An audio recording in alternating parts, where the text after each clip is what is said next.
एक लड़की की शादी उसकी बिना मर्जी के एक लड़के से हो जाती है, जिस लड़के के घर में उसकी माँ के अलावा और कोई नहीं था। दहेज में लड़की को बहुत सारा सामान और पैसे भी मिले थे, लेकिन लड़की किसी और लड़के से बेहद प्यार करती थी। अब लड़की की शादी बिना मर्जी के तो हो ही गई थी और अब वह अपने ससुराल आ गई थी। तभी सुहागरात के वक्त लड़का दूध लेकर कमरे में आता है और उस लड़की यानी अपनी पत्नी के पास बैठ जाता है।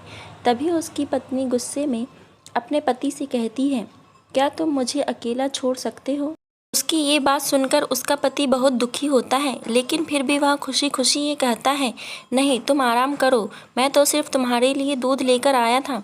यह कहकर वह कमरे से बाहर चला जाता है। लड़की मन मारकर ही रह जाती है, क्योंकि लड़की चाहती थी कि उसने झगड़ा क्यों नहीं किया ताकि वो उस गवार से तलाक ले सके। अब लड़की को ससुराल में 3-4 दिन हो गए थे, मगर वो तो बस पूरा दिन फ़ोन पर बॉयफ्रेंड से बात करती थी और उधर लड़के की माँ बिना शिकायत करे दिन भर घर का सारा काम करती थी। वह सबके लिए खाना भी खुद बनाती थी, फिर भी उसकी माँ के चेहरे पर हर वक्त मुस्कुराहट ही रहती थी। लड़का एक छोटी सी कंपनी में नौकरी करता था। वह बेहद ही ईमानदार और मेहनती था। सुबह अपने काम पर जाता और शाम को थका हारा घर आता, मगर उसकी पत्नी उसे एक गिलास पानी भी नहीं पूछती थी। अब लड़के और लड़की की शादी को करीब 1 महीना हो गया था, मगर अब तक वह दोनों एक साथ कभी नहीं सोए थे। वैसे लड़का बहुत ही शांत स्वभाव का था, इसलिए वह अपनी पत्नी को कुछ भी नहीं कहता था। फिर भी वह अपनी पत्नी को खुद ही खाना डाल कर देता था, मगर उसकी पत्नी उसके साथ बैठकर खाना कभी भी नहीं खाती थी। वह अपना खाना अपने कमरे में अलग बैठकर खाती थी।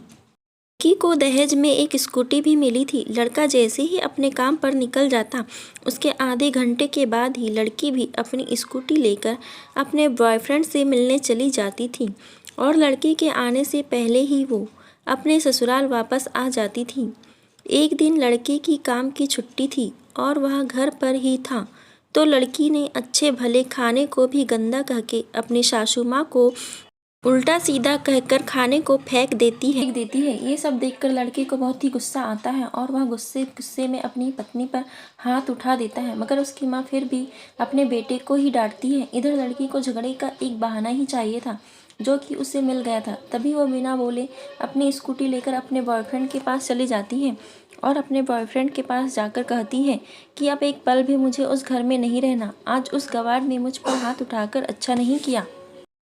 तभी उसका बॉयफ्रेंड कहता है, अरे तुमसे तो मैं कब से कहता हूँ कि तुम भाग चलो मेरे साथ कहीं दूर, मगर तुम हो कि आजकल पे ही लगी रहती हो। तब लड़की कहती है कि शादी के दिन मैं तुम्हारे पास आई थी तो तुम ही ने तो वापस घर लौटाया था मुझे। बॉयफ्रेंड ने कहा, खाली हाथ हम दोनों कहाँ तक भागेंगे, तुम ही बोलो। मैंने तुमसे कहा था कि कुछ पैसे और गहने साथ ले लो, और तुम हो कि खाली हाथ ही मेरे पास आ गई थी। आखिर दूर एक नई जगह में ज़िंदगी की शुरुआत करने के लिए पैसे तो चाहिए ना। और हाँ, एक बात और, जब भी मैं तुम्हारे पास आता हूँ और तुम्हें छूना चाहता हूँ, तभी तुम्हारे नखरे हो जाते हैं और बस यही कहती रहती हो कि ये प्यार प्रेम शादी के बाद ही होगा। तभी लड़की गुस्सा होकर कहती है, हाँ शादी के बाद ही अच्छा होता है ये सब, और मैं तुम्हारी ही तो हूँ। मैं आज भी एक कुंवारी लड़की हूँ और शादी करके भी आज तक उस गवार के साथ एक रात भी नहीं सोई मैं, क्योंकि मैंने तुमसे ही प्यार किया है। और अब मैं चाहती हूँ कि तुम मुझसे शादी करके मेरी मांग में अपने हाथ से सिंदूर भर दो, फिर मैं पूरी ही तुम्हारी हो जाऊँगी और फिर तुम मुझे अपनी मर्जी से दिन रात प्यार कर सकते हो। तब उसका बॉयफ्रेंड कहता है, तो ठीक है, मैं तुमसे शादी कर लूँगा, मगर तुम कम से कम 5 लाख रुपयों का कल शाम तक इंतज़ाम कर लेना। मैं तुम्हें एक होटल का पता दे रहा हूँ, तुम उस होटल में रात को 10 बजे तक पहुँच जाना। लड़की कहती है, उस गवार के पास कहाँ होगा पैसा, बल्कि मेरे पापा ने उसे दहेज में 3 लाख रुपए और मुझे कुछ सोने के गहने दिए थे। गहने तो मेरे पास है, मगर सारे पैसे उस गवार ने अलमारी में लॉक करके रखे हैं। मगर मैं जैसे तैसे अलमारी की चाबी लेकर सारे पैसे निकाल कर तुम्हारे पास हमेशा हमेशा के लिए आ जाऊंगी। यह कहकर वह लड़की अपने ससुराल पहुंचती है।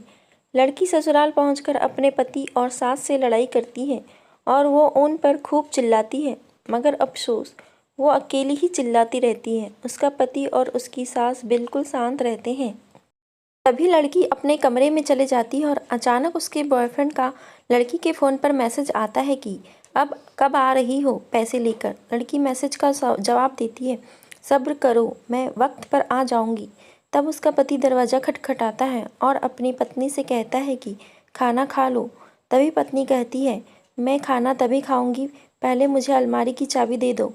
पति दरवाजे के नीचे से चाबी देकर कहता है, यह लो, अपना काम करके खाना खा लेना, क्योंकि अभी तक मैंने और माँ ने भी खाना नहीं खाया। माँ ने कहा है हम आज साथ बैठकर ही खाना खाएंगे।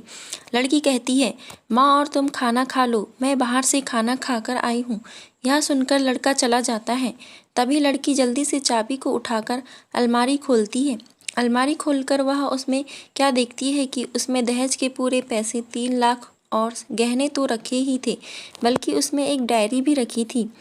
वो उसे खोलकर पढ़ती है तो उसमें लिखा था, प्रिय पत्नी, मुझे और तुम्हारे पिताजी को पता है कि तुम किसी और लड़के से बेहद प्यार करती हो, मगर तुम्हारे पिताजी ने पता लगाया है कि जिससे तुम प्यार करती हो उसकी पहले भी एक बार शादी हो चुकी है और वह लड़का बहुत सी लड़कियों को धोखा भी दे चुका है। पर आपके पिताजी आपको उस लड़के के बारे में कुछ भी ना बता सके, क्योंकि उन्हें पता था कि ये जो इश्क का नशा है वह हमेशा अपनों को गैर और गैरों को अपना बना देता है। इसलिए तुम्हारे पिताजी ने मेरे आगे हाथ जोड़कर ये कहा कि मेरी बेटी का हमेशा ख्याल रखना। एक बाप के मुंह से एक बेटी की कहानी सुनकर मेरी भी आंखों में आंसू आ गए और मुझे यकीन हो गया था कि एक अच्छा पति होने का सम्मान मुझे मिले या ना मिले, मगर एक दामाद होने की इज्जत मैं हमेशा पा सकता हूँ। और मुझे दहेज में मिले सारे पैसे और सोने के गहने मैंने तुम्हारी अलमारी में रख दिए हैं, क्योंकि दहेज के नाम से मुझे नफरत हो चुकी थी। इस दहेज के कारण ही मैंने अपनी बहन और पिता को खोया था और मेरे पिता के अंतिम शब्द भी यही थे कि किसी बेटी के बाप से कभी 1 रुपया भी दहेज ना लेना। और उस डायरी में यह भी लिखा था कि तुम मुझसे आज़ाद हो और तुम कहीं भी जा सकती हो। डायरी के बीच के पन्नों में तलाक के पेपर रखे हैं, जहां मैंने पहले ही साइन कर दिए हैं। जब तुम्हें लगे कि अब इस गवार के साथ नहीं रहना, तब तुम भी इस तलाक के पेपर पर साइन करके अपने सारे पैसे और जेवर लेकर जा सकती हो। लड़की डायरी पढ़कर हैरान थी और परेशान भी थी। ना चाहते हुए भी उसके गंवार पति के शब्दों ने उसके दिल को छू लिया था। अब वो ना चाहते हुए भी गंवार पति के अनदेखे प्यार को वह महसूस करने लगी थी। वह फुट फुट कर रोने लगी।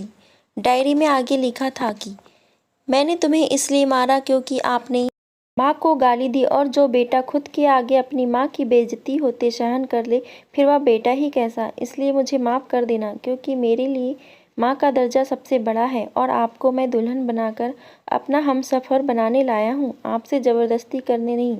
आपको मुझसे प्यार हो ना हो, लेकिन मैं अंत तक सिर्फ आपसे ही प्रेम करता रहूँगा। अब फैसला तुम्हारे ही हाथों में है। अब लड़की दुल्हन बन चुकी थी और उसकी आंखों से आंसू बह रहे थे। अचानक लड़की के बॉयफ्रेंड का फ़ोन आता है।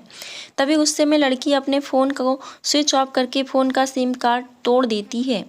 अब उसे सब समझ आ गया था कि जिससे वह बेहद प्यार करती थी, उसे तो सिर्फ पैसों से ही प्यार था, और सच्चा प्यार करने वाला तो मेरा पति ही था, जिसने सिर्फ मेरे पापा की इज्जत रखने के लिए ही उससे शादी कर ली, और उसे मेरा एक बॉयफ्रेंड है पता होने के बाद भी मुझसे इतना प्यार किया। मैं अपने पति को प्यार क्यों नहीं समझ पाई। यह सब सोचकर वह रोती रही। फिर उसने रोते हुए अलमारी का सारा सामान जैसा था वैसे ही रख कर ना जाने कब सो गई। अगले दिन उसकी पत्नी सुबह देर से जागी। तब तक उसका पति ऑफिस जा चुका था। तभी पहले नहा धोकर उसने साड़ी पहनी, थोड़ा सा अपनी मांग में सिंदूर लगाया, जबकि पहले एक बिंदी जैसी साइड पर सिंदूर लगाती थी, ताकि कोई लड़का ध्यान ना दे और किसी को ये पता ना चल जाए कि वह एक शादीशुदा है।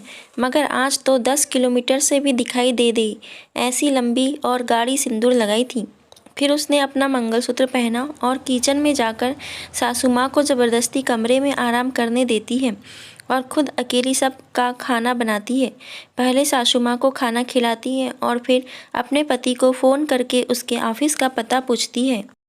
उसका पति उसको ऑफिस का पता देते हुए सोचता है कि कहीं उसकी पत्नी ने तलाक देने का फैसला तो नहीं कर लिया। मगर उसे कहाँ पता था कि वो अब सुधर गई है और उसे ही अपना पति मान चुकी है। इतने में ही उसकी पत्नी स्कूटी लेकर उसके ऑफिस खाना लेकर पहुंच जाती है। पत्नी को देखकर पति हैरान हो जाता है। तभी वह अपनी पत्नी से पूछता है, सब ठीक है ना? माँ ने तुमसे कुछ कहा तो नहीं दिया? उसका पति सवाल पर सवाल पूछे जा रहा। तभी अचानक पत्नी सबके सामने अपने पति से लिपट जाती है और उससे कहती है कि सब ठीक है, मगर मुझे तुमसे कुछ कहना है। पति कहता है, हाँ कहो। तब पत्नी सबके सामने कहती है, आई लव यू मेरे प्यारे पति, I love you for ever. यह सुनकर ऑफिस के सभी लोग हैरान होकर खड़े हो जाते हैं और ज़ोर ज़ोर से तालियां बजाने लगते हैं। तब पत्नी सबके सामने अपने पति का हाथ पकड़ के कहती है कि अब 1 महीने तक मेरे पति। तब लड़के की पत्नी कहती है, क्योंकि हम दोनों लंबी छुट्टी पर जा रहे हैं। पति पत्नी से कहता है, तुम्हें क्या हो गया है? तभी पत्नी पति से कहती है, मुझे तुमसे सच्चा प्यार हो गया है। ये कहकर वो उसके सीने से दोबारा इस तरह लिपट जाती है जहाँ से वो अपने गंवार पति से भी कभी भी जुदा ना हो पाए। तभी उसका पति भी बहुत खुश हो जाता है और फिर वो दोनों अपने घर चले जाते हैं और खुशी खुशी अपना जीवन बिताते हैं और हमेशा खुश रहते हैं। तो दोस्तों, प्यार हमेशा उससे करना चाहिए जो आपसे प्यार करता हो और साथ ही आपके और आपके परिवार की इज्जत भी करता हो। पैसों से प्यार करने वाला इंसान कभी आपसे प्यार नहीं कर सकता दोस्तों।